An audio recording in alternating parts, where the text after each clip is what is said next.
do that in the first 60 seconds, something interesting happened. I just want you to think about what just happened there. How did you enter the conversation, and what were you trying to express given the time span? What was running through your mind if you had 60 seconds to kind of introduce who you are to everyone else? And also, how were you observing others receiving what you were saying to them? And were you trying to modify something along the way? And as you look at the expressions of each other, were you understanding what those expressions were back to you? Okay, so this will be important because this will layer on to our next activity as well.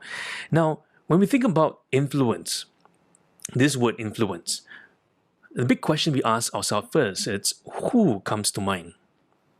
Who comes to mind? Right? Tonight, it's all about influence and why influence is such an important element for coaches and for leaders. And when we think about it, who comes to mind?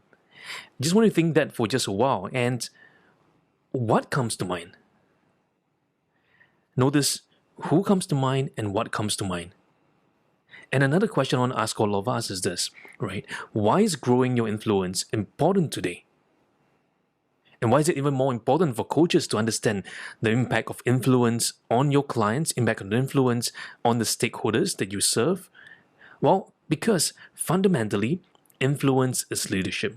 Or some people call it leadership as influence. Now, I like to call influence as leadership because whether you're leading self-leadership or you're leading others as a leader, one of the things that influence does is to inspire others for a behavioral change or towards an actioning. For example, if you stay all the way to the end of this session, every one of you will go home with a delicious Godiva ice cream voucher. You would stay all the way to the end, right? And I'm going to give a bonus 5 Godiva ice cream to individuals who stay with me all the way to 12 midnight.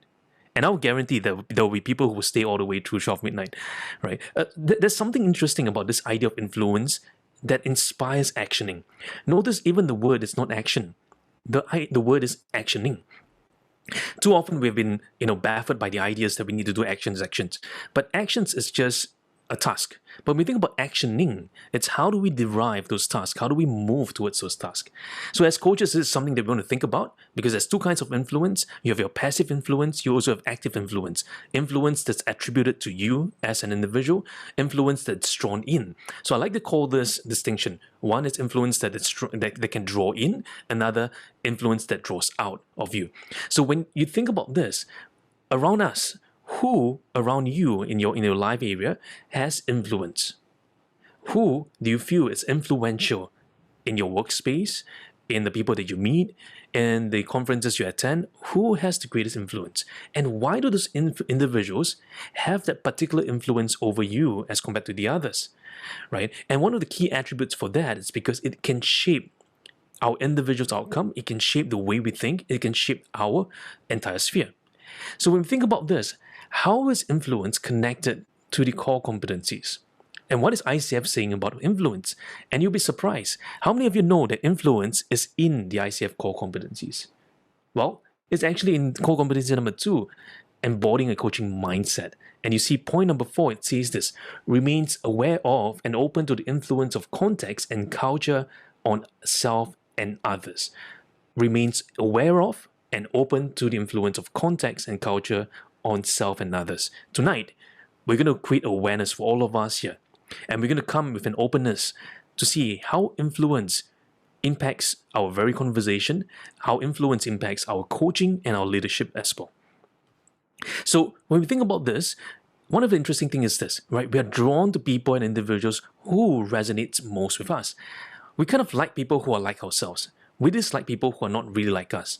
And as coaches, sometimes you may encounter clients, who are not quite likable altogether, but yet, there's a sense of likability factor and also a sense of, hey, what makes this person resonate with me much more than another individual?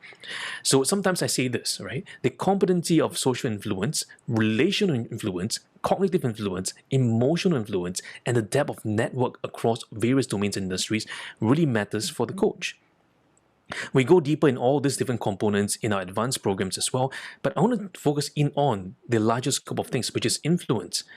So when we think about the coach and client process, notice this. There are multiple layers of influence, influencing going back and forth between the coach and the client, and you notice something else happen. Let me just use my vanishing pen, right? Notice this is the coach and the client. There is a influencing factor. There's a relationship there. But when I'm talking to the client, I'm not really talking to the client. I'm talking to a perception of the client that I have in my head. When I meet someone for the first time, although the person is in front of me, but I'm not really talking to the person. I'm talking to my idea of the person, my perception of the person. And this perception changes over time. It evolves over time. So as the coach, I have a relationship between this perception of the client. The client is also not talking to me directly. The client has a perception of me here, a perception of who I am as a coach. But in the conversation itself, as a coach, how many of you have this thought before? What is the client thinking about me? That is the client's, that's the perception of my perception of the client and my perception of their perception of me as the coach. And sometimes as we look at the client's expression, we second guess ourselves and say, hey, you know what? Have I said something wrong? Have I said something to agitate the client or something? Is it something else? And those are the multiple layers of influence and relationship. There is also another one, which is the coach on self and the self on coach, the client self and the self on client. And this is also another element of influence that's in our lives. And sometimes this reinforces certain habits. Sometimes it may be positive habits, it may be detrimental habits, but it reinforces those elements as well. But there is also another dark side.